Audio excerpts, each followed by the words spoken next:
Okay, gentlemen, welcome to the last workshop before spring break. Yeah. That's it. Of the semester, almost there. You go to Cornell next week, right? I was at Cornell last weekend. Oh, that's good. I'll return. Today we're talking more about stories, more about storytelling, and I thought it might be a good idea to sort of go back to one of the topics, one of the themes that we did last semester, and by we, I mean I did last semester. I have a clear recollection of who was here for that workshop.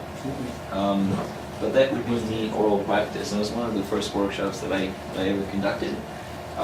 So today I wanted to take that and sort of connect it with digital storytelling by means of two different platforms, two different tools that I've selected for the purpose, and see how you guys are, use it sort of as a point of departure for a discussion on perhaps some of the ideas that we might have on how these things could be incorporated in class.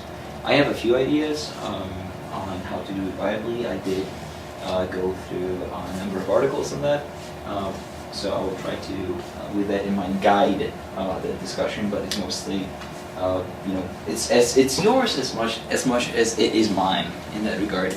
So, fancy. Okay, affordances of tech-mediated discussion. So we know that we really don't need technology to get the students to talk to each other. They can do it on their own. They can do it in class. They could probably also do it outside of class. But with that in mind, what are some of the reasons why we might want to resort to technology to conduct our discussions, to conduct our oral activities? You're not coming? No, sorry. All right. So that was a question. That was my question to you, but before I ask him a question, I asked you a question, yes. Okay. Mm-hmm. Anything that there are no right or wrong answers. Why is this something that might be appealing to you? Why is this something that might be worthwhile to do a workshop on to begin with? Yeah, technology, I think there's many things you can combine in that. You have the voice, you have the pictures, you have your text, you have everything that way when you use it at the same time, so that student can communicate or open them, because sometimes they like pictures, other students like text, the other ones like different things. So you open voice, sound, whatever. Yes. Your question is actually, why do we want to use technology for oral activities? For oral activities. We know that oral is something that you do You can one-on-one. Yeah, you can just do without technology. So, James already started discussing it, and one sort of salient point here is the multi-modality aspect, right? With voice, you only have the input-output that is oral. With technology, you can incorporate other sources of input, right?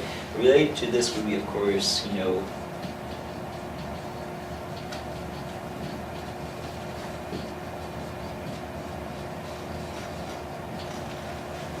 authentic input and output. So these two would be related to each other. The thing then is that what we're talking about is that students will still be talking one-on-one, but using the computers to include this other.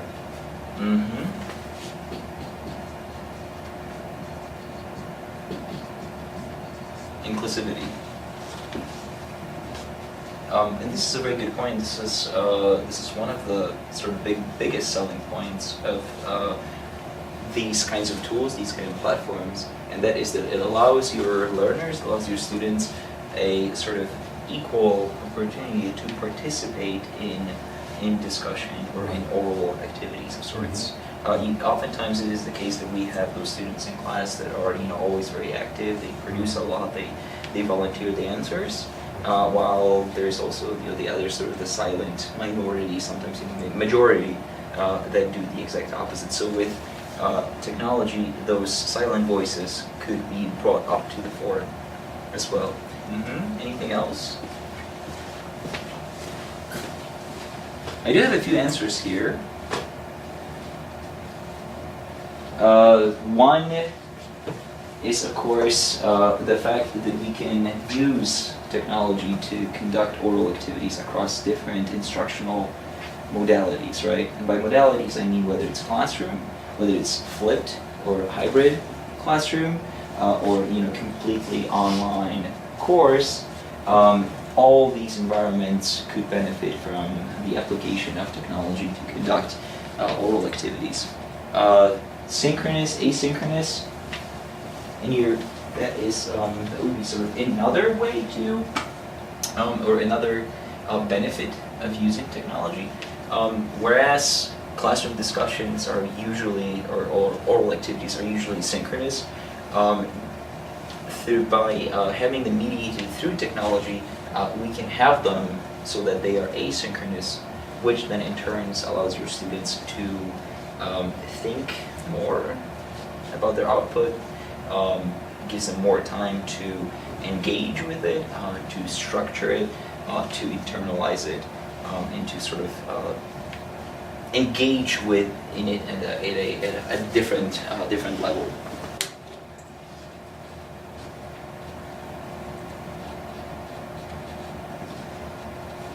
Student-centered, but also at the same time open to interference or guidance of the instructor, and that ties into the student-centered classroom model.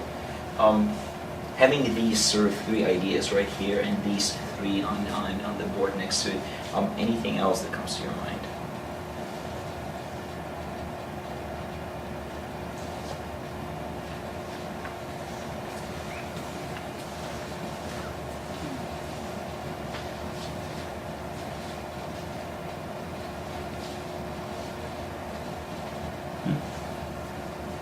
We say asynchronous, that means convenient.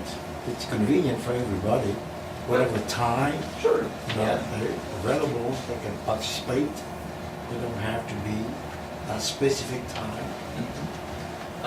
Convenience, for sure, and the whole temporal aspect of it. Why are we even interested in time? Well, for a number of reasons. First of all, time is a limited resource in class. That is all we have as instructors, and we have between 45 and 50 minutes of it, right? If we can offload some of the time or some of the activities that would free up the time for us, but also technology allows our students to stretch that time. And why would that be necessary? Well, because of the different learning styles.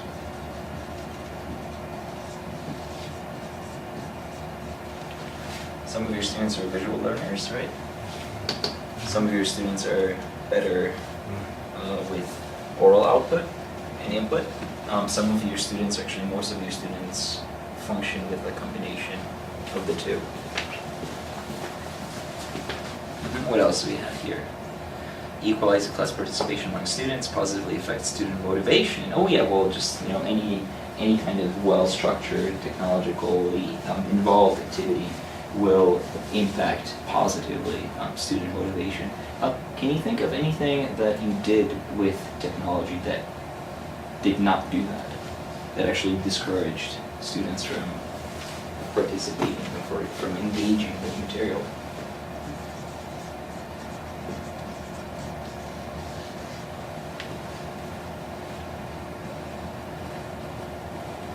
Nowadays, we are so centered on the idea of communication in the class that I think something that certainly one thing that I think could be helpful. Many times I ask them to read like short stories before class, and then I ask questions in class. And usually they're not, especially on the elementary class, they're not that motivated because they feel that they can make mistakes, and sometimes they don't want to, even though they read the short story or the text. There's always they that don't. fear, right? There's the affective filter is elevated, whether it is because they're standing in front of you and they know that you are evaluating their output, or because they are in front of their peers who are doing the same, probably even more so, or even more critically. Do you agree, James? For what? For disadvantage? Just in the about. Do you have any comments on the remark that Jose Antonio made about how being in front of the classroom and participating orally in the classroom discourse might be, discouraging. Yeah. Discourage students. Mm-hmm. Regardless of whether there's a technology or not. Sometimes, when we spend too much time in one area, Mm-hmm. the area we're talking about, the oral or Mhm. pictures or technology, something like that, it seems like some students don't pay much attention. Mm-hmm. They focus on a few minutes or something like that, but after that, they lose attention, they lose interest. Mm-hmm. So you have to kind of watch it. Even though Constantly you keep- present something, you observe. Let's see how many of them really pay attention, how many of them show interest. If some of them lose interest, and you can see now there is something that we have to change. So I pay attention to that. When I talk too much and I see, no, stop to go to the book, textbook, or to do something else to get their attention back. Mm-hmm. So continuous engagement would be kind of the summary of Right. the point that you're That making here. It's important to keep them engaged and motivated at all Right. times. Right. So responsiveness to various learning styles is something we'll discuss. It accommodates a number of various proficiency levels. We all teach in sections of seemingly even students, but we know that oftentimes it's not the case. Mainly just the case in Portuguese. I'm not sure about Vietnamese or other less commonly taught languages. I suspected that you would get students who are a lot better. And influence Vietnamese because Portuguese really romanized Vietnamese language.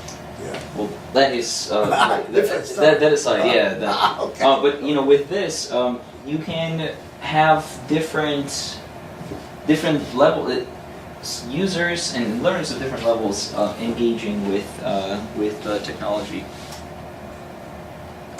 That is easy to structure and scaffold, of course, and provides access to authentic materials through multimedia. So this is sort of all the benefits of working with technology and why we might even be interested in considering to use this in classroom oral practice. I found this image online. It says this teacher deserves an award. He was teaching about Microsoft Word without a computer. I don't think this teacher deserves an award at all. I think that this image exemplifies what we're trying to avoid, and that is precisely using technology for technology's sake. These students have no access to computers. Chances are they won't have to use Microsoft Word at any given time. And despite this guy's valiant efforts, this is really not what we were trying to do here, right? We only want to use technology if it's necessary. With that in mind, some of the downsides, and I'm going to go through these on my own here really quick. Some of the downsides of using technology for specifically in the context of oral practice is that it takes time to evaluate posts. Usually what you will have with these different platforms is they will allow you some sort of recording that is structured by you as an instructor or by the program. Because of how this works and just the nature of your students recording different contributions, it's going to take you a while to go through these and evaluate them constructively. So it is time consuming. Some of the functions are going to be unavailable to free subscribers, and this is sort of a problem that we run into throughout our course of using different platforms. Anything that's for free usually has different levels, and some of the functionality is not going to be available. There's a bit of learning curve usually, and so on and so forth. And I think most crucial aspect is that no matter what technology you use, you are still going to be required to structure it, to provide feedback, and to kind of guide the use with your students. Okay. Have you guys heard about this? Yes. VoiceThread. Have you worked with it? Not with that actual platform. Mm-hmm. There used to be what was called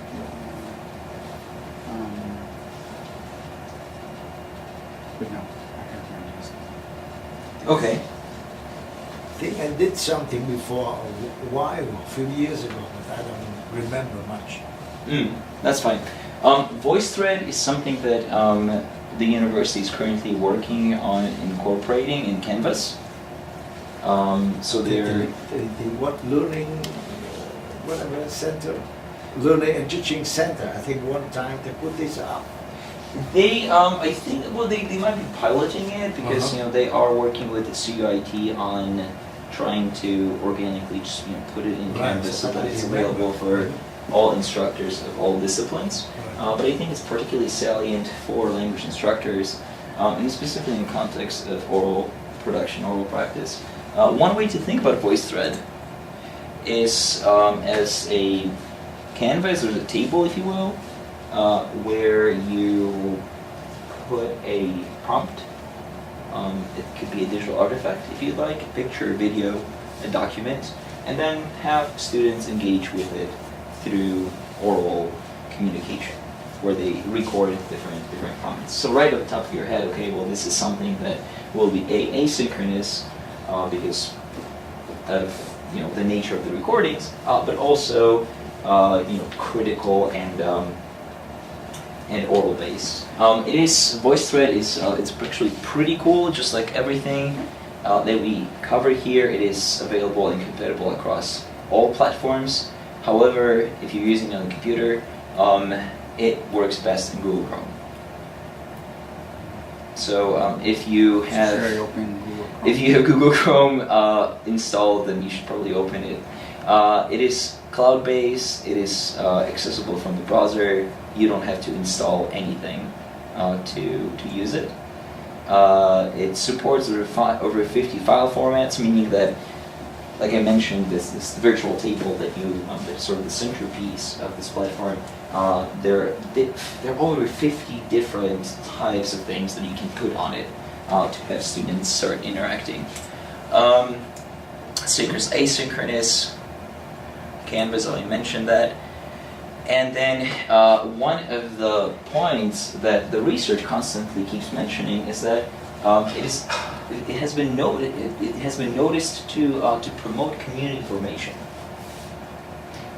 within your classes. And by community formation, they mean that you can have smaller groups that you can have consistently working together on different things, interacting with each other, and sort of in these kinds of smaller settings, which of course would not be applicable perhaps to less communicable languages because those classes are small to begin with. This would be something to help students become more familiar with each other and also decrease this affective filter, have them worry less about being judged by their peers or harshly evaluated. And of course, this is also really good for distance learning, which Jose Antonio, you don't do. James, do you do distance learning? James? Do you do distance learning? Shared course initiative, are you one of the participants? Do you teach through it? No? Okay, so I have a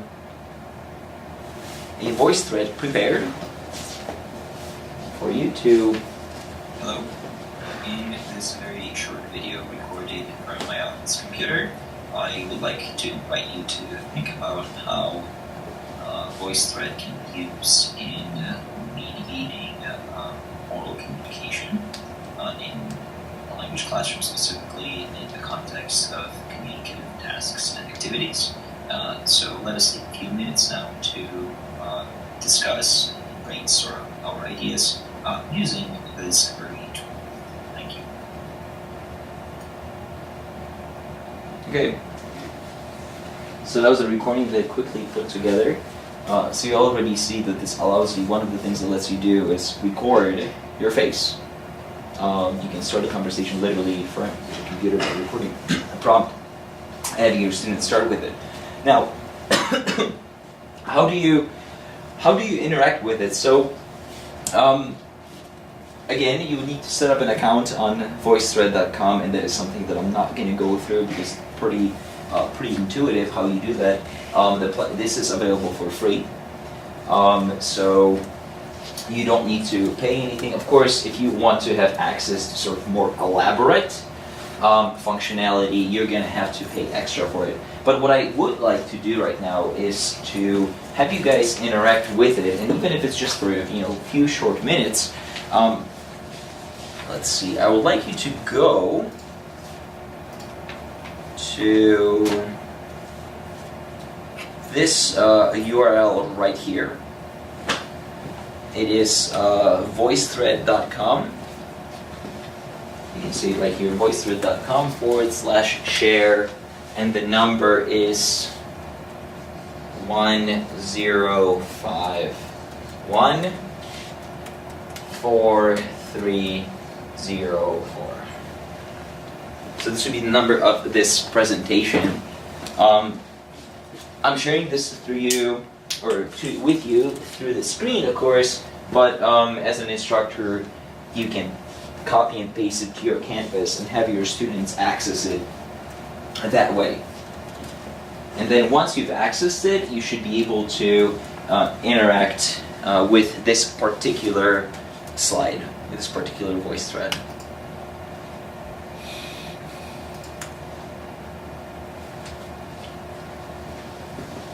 Oh, but it says that you need to sign in.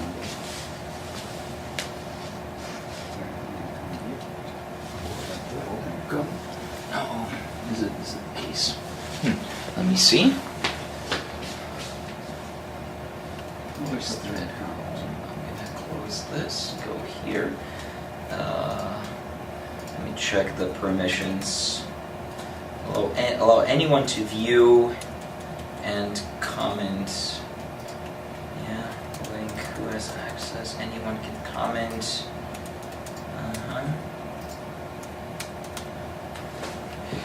So the question that I posed was, what can you do with VoiceThread? Right. Now that you've worked with it, and Jose Antonio has worked with it too, and you see that you can, post you can make contributions to this. And by contributions in this case, it would be responding to the question that I recorded in this video. I want you to record your own response to this question. So give it some thought. Think about how, what kind of activities and specific examples of things that you can do with VoiceThread. And when you're ready, hit this plus sign. Let's see. Okay, so now I should have received your request, but this is not working the way it's supposed to.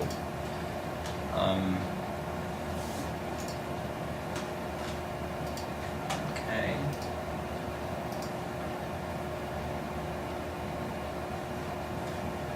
Hello?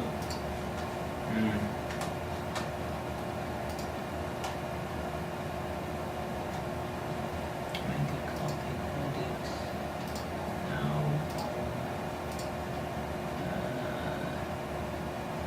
Share. Access.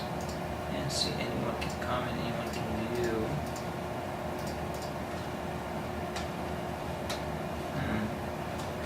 Perhaps it went in to my inbox. Is it possible?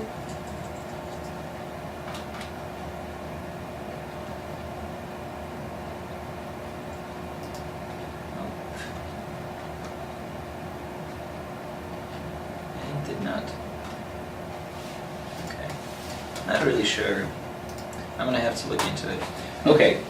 Moving away from VoiceThread. The question was, what can you do with VoiceThread? Taking into account what I told you about the platform and how it sort of operates, what kind of activities can you think about that this could be useful for? I can think of one. Okay. Especially because recently there is an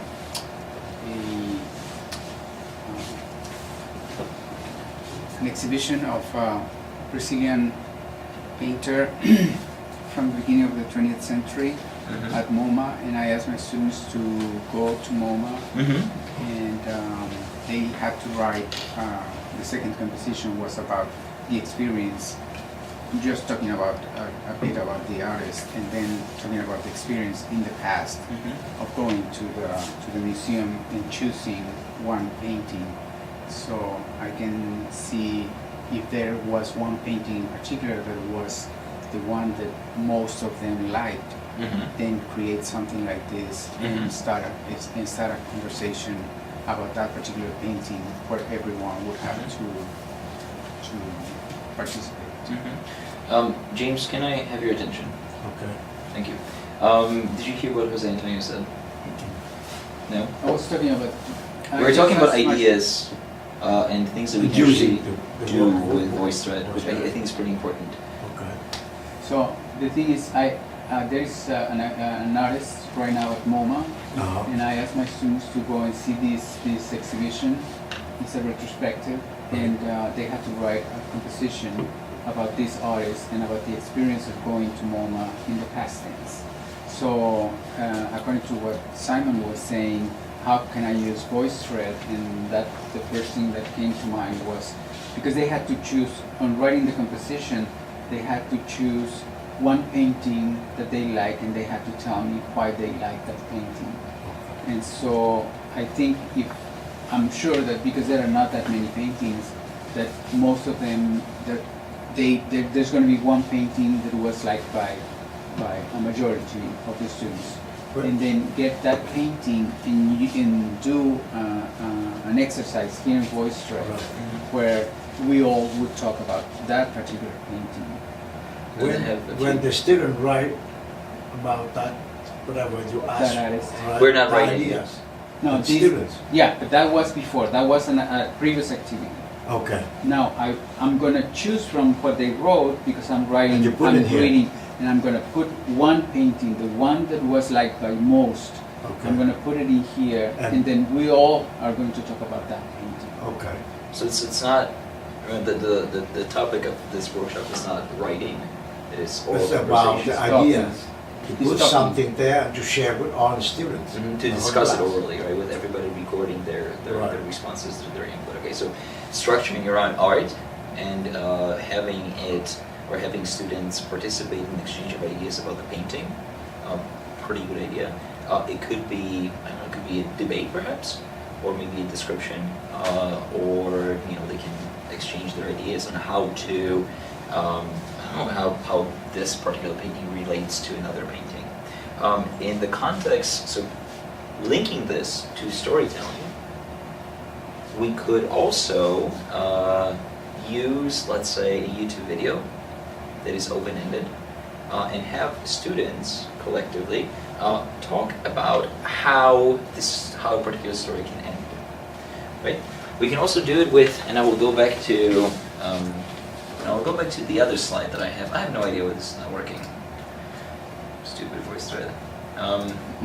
So I have another slide right here, which I was thinking about using for stimulating a discussion that is a storytelling, right? So you show them something like this that is very open-ended. You can ask them questions such as, what is currently happening in the picture? What happened before, as in what brought this guy to do this kind of thing, right? And this is something that we can also utilize some of the tools that we talked about in the previous workshops. And then we can also talk about, what is going to happen, what they think is going to happen as the next step. Mm-hmm. You post this, students look into the class or at home. It doesn't matter. All right. That's the and thing. when you gather them in class, they're going to discuss. James, they can do it in class, as we mentioned. They can do it in class. They can do it outside of class as well. And this is a very good point. Of course, in the classroom, you don't really need to do it through VoiceThread. You can just display it on the board, or even hand them a printout and have them talk about it. But for home, they can together connect and exchange their ideas. And you as an instructor will have a record of it. You will have exactly, you have the record of what they said, how they discussed, whatever activity or whatever prompt you choose. And that way, you see what, in the context of formative assessment, you can see what mistakes they're making, what they're thinking about, what vocabulary should be introduced in the next class, so as to make it easier for them. How to challenge them. What is it that they're interested in? So this is a very useful tool, also not just for the students in terms of learning, but also for you as instructors to see what it is the students are paying attention to, what it is they're struggling with, what it is that they're focused on, and how to make it more engaging for them. Mm-hmm. And this, for some reason, is not connecting, which is fine. But if it were connecting, and we had more people, I would have the whole class engage in commenting on it, sort of the way we did it the week before, or last week, and then the week before as well.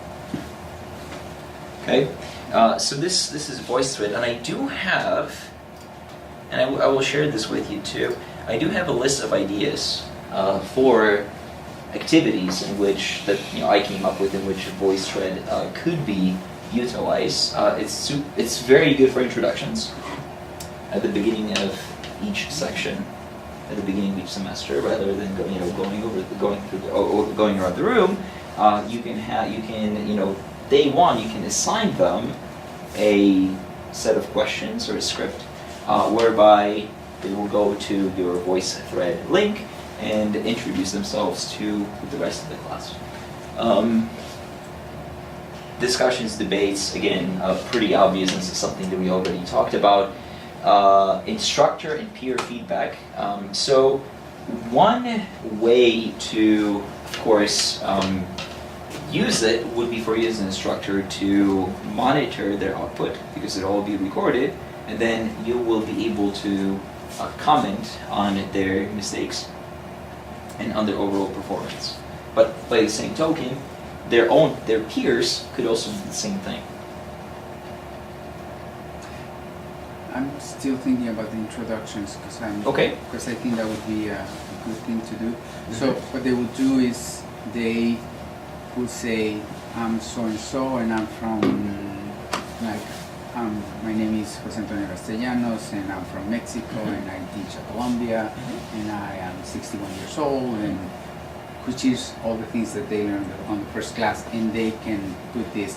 But how would be the interaction with the others when they present themselves? They're going to ask questions to their classmates? Oh, as in you would want them to introduce each other?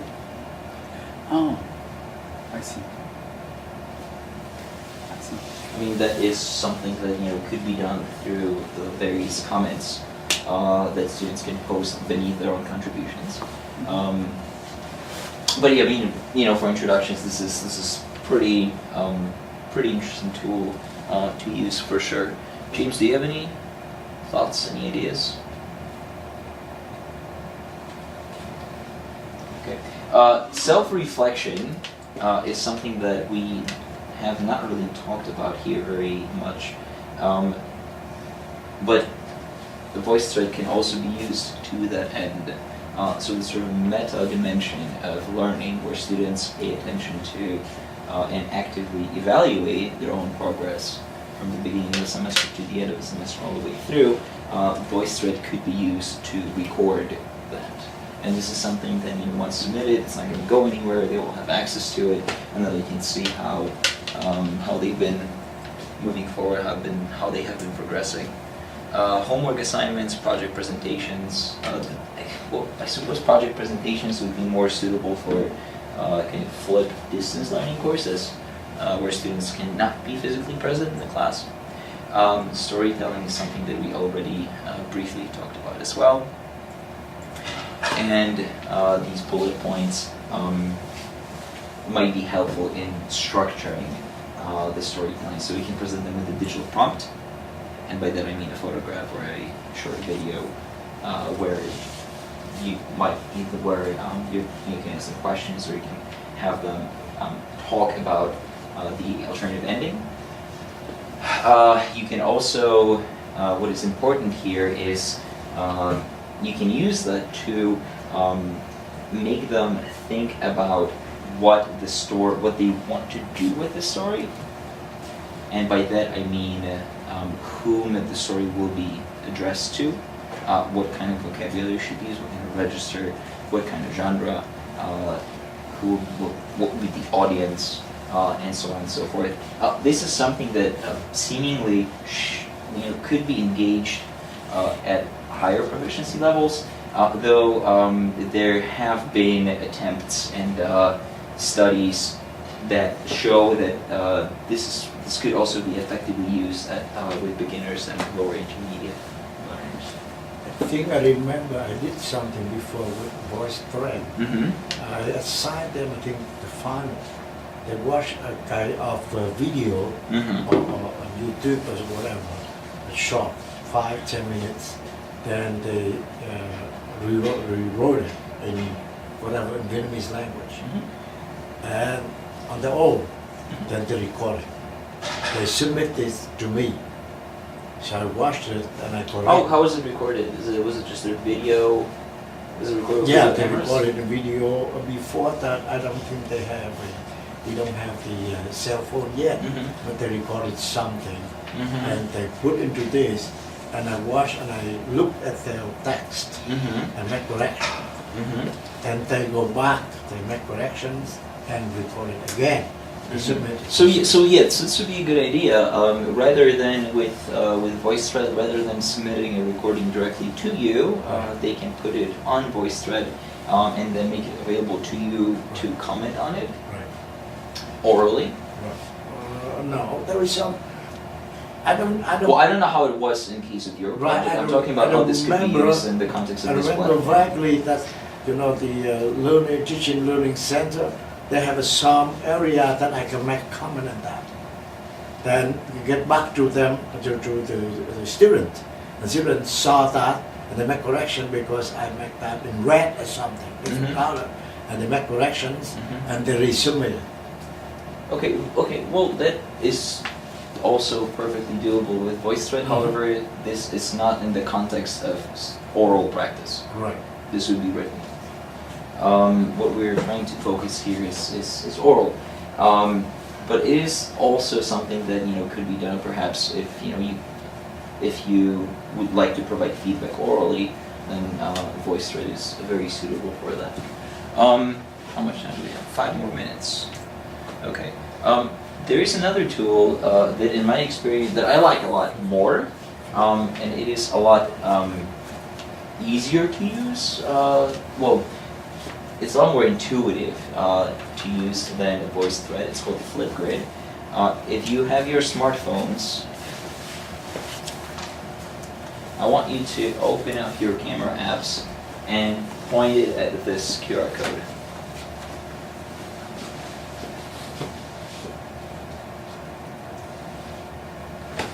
Okay, so this is Flipgrid, which is a message board that uses interface with by posting recorded videos. So it is similar to VoiceThread in the sense that it is also a canvas. It is also a table, a place where you can use to start conversations However, the input that your students provide is only going to be oral, and it will be happening through video recording. Okay? A few more words on Flipgrid, easy to use for sure.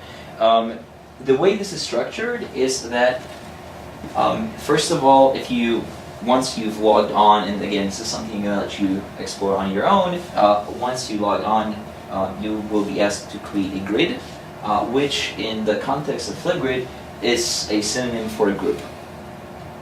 So this would be something that will apply to a section, a class, or all the students that you're teaching, whatever you want it to be. And then within the grid, you can post different discussion topics.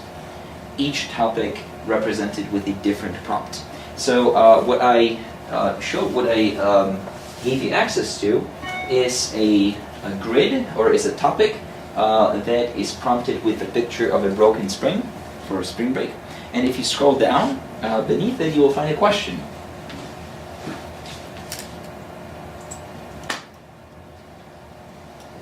And we'll go there in a second too.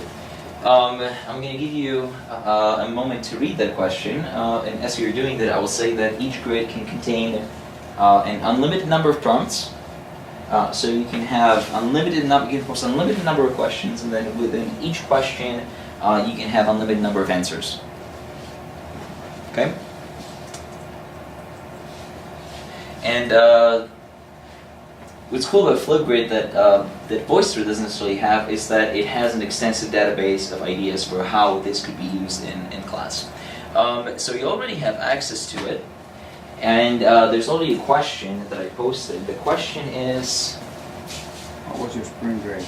The question is, how was your spring break? Did you accomplish everything you wanted? Why not? What is the best way to utilize the spring break? So in order to answer this, we want to hit okay,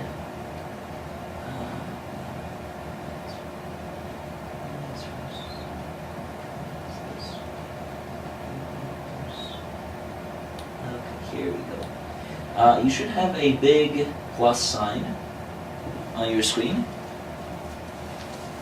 Oh,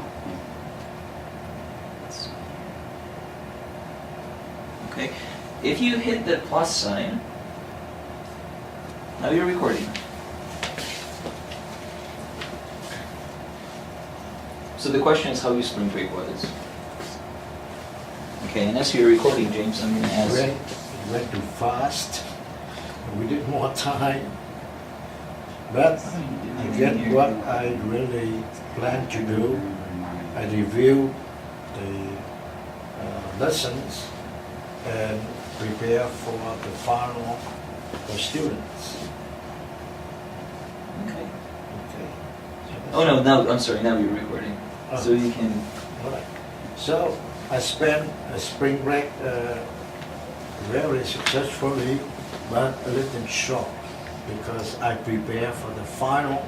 When we come back, only 1 month or so, the students have final, and I need to assign them the video, and they have to listen to different accents, or they call the different regional accents, the northern, the central, and the southern accent.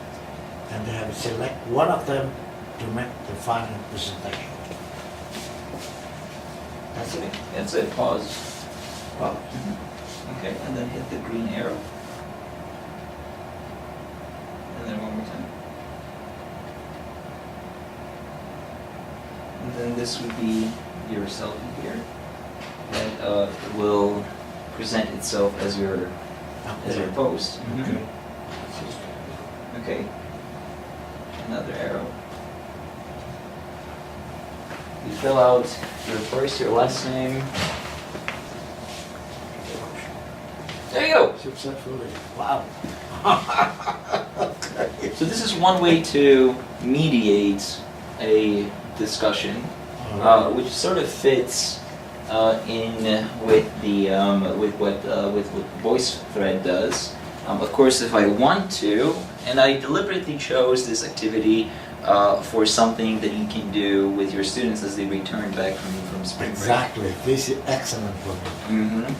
So let me see if I can,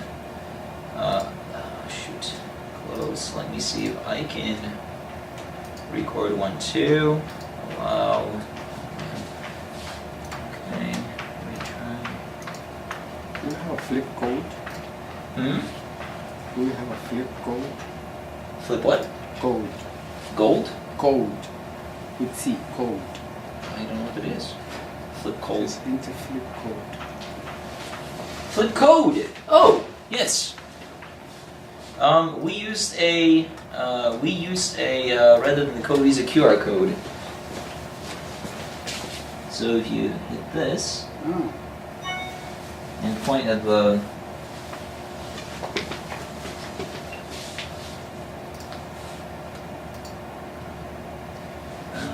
once you use your camera, allow running. Click on the URL.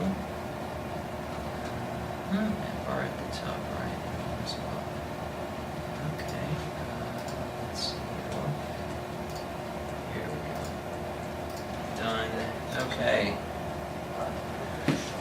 So recording will start.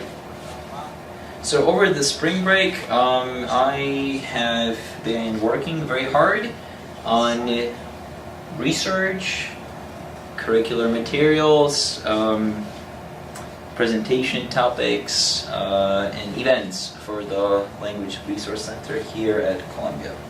I thoroughly enjoyed being in a quiet setting where there are no classrooms or students around me. Our technicians and team of people think of So Ranger over- first. Okay, and I'm gonna put a hat, well maybe not a hat, but I'm gonna put a part of gold here. You can add different emojis if you want to the picture, different stickers.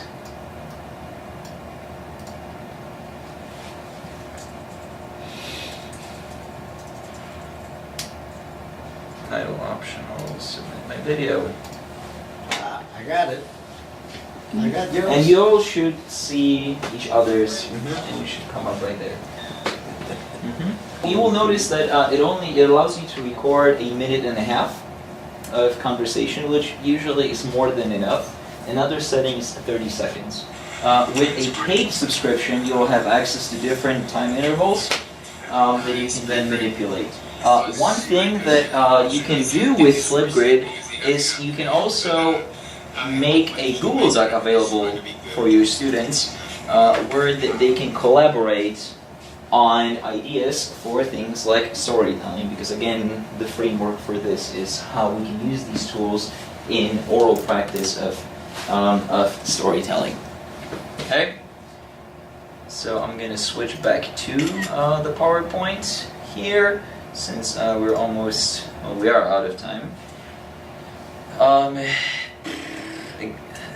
Most of the ideas are going to be very, very similar to what we've already sort of covered with VoiceThread. You can. One idea that I found that I thought was pretty cool is to use a VoiceThread as a voicemail for or video voicemail for your office hours. So if you're not in office, what you could do is create a VoiceThread and put a barcode or a QR code on your doors, so that when students come in and want to ask you questions, they can just take a picture of that, log into the VoiceThread that you've made for that occasion, and record their questions there. This is not necessarily something that you can, obviously you can do in class, but again, it is related to teaching. It is something that you can have your students do. Discussions, obviously virtual trips, field trips, and this is something that I will be talking a little bit more about after we are back from the break, and that is how VoiceThread can be used to construct virtual guiding tours with different students collectively being responsible for talking about different monuments or buildings or streets and insights in general.